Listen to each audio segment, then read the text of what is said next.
I don't know how to feel about what I just experienced. I'm grateful that my health has improved since then, but the circumstances left me with mixed feelings. I was diagnosed with a blood disorder when I was 10. I never learned how to pronounce its name. What I can tell you is that there was no cure for it. All the doctors could do was prescribe me a few medications.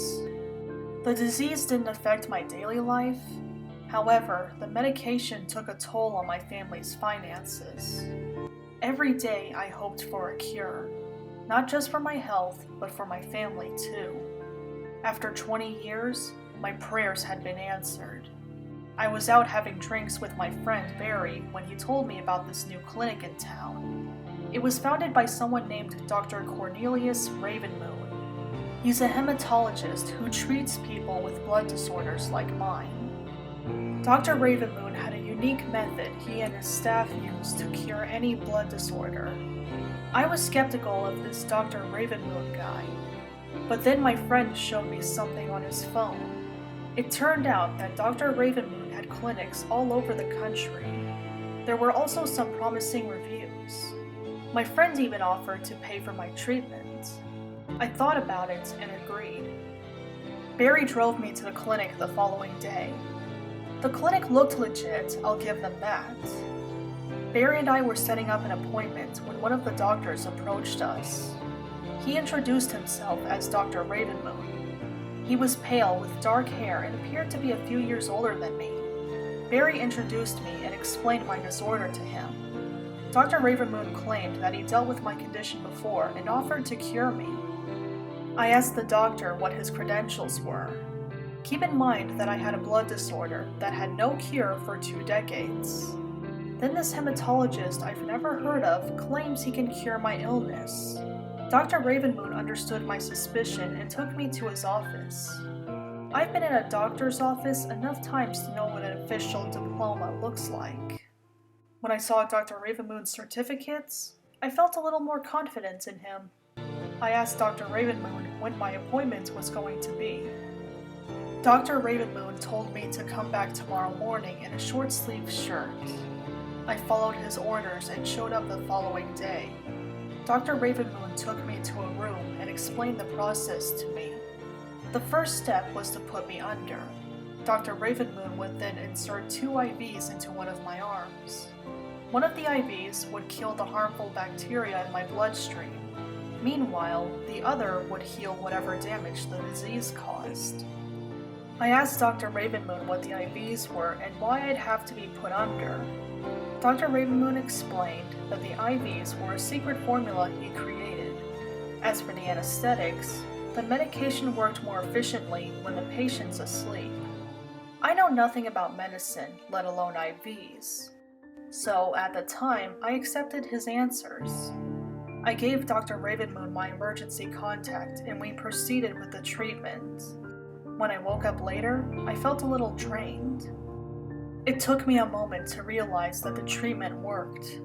You see, my disorder made my body's temperature 110 degrees 24/7. The only way I could determine if I had a fever was if I had the other symptoms. But when I checked my forehead, my temperature felt normal.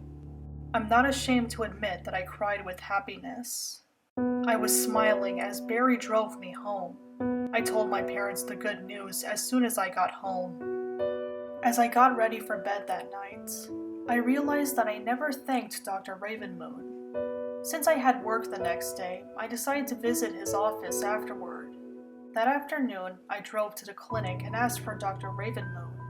The receptionist told me that he was in the middle of a procedure. But since the procedure was almost over, he suggested I wait outside the doctor's office. I thanked the receptionist and made my way to Dr. Ravenmoon's office. I was going down the hall when I noticed something in one of the rooms. There was a doctor with a patient. The patient seemed unconscious and the doctor held his wrist up to her face. I froze when I realized that this doctor was biting into the man's wrist. She then released the patient's arm and I saw the blood covering her teeth. I fled and ran into Dr. Ravenmoon's office. I had to warn him about the crazy doctor in his clinic. Unfortunately, Dr. Ravenmoon wasn't there.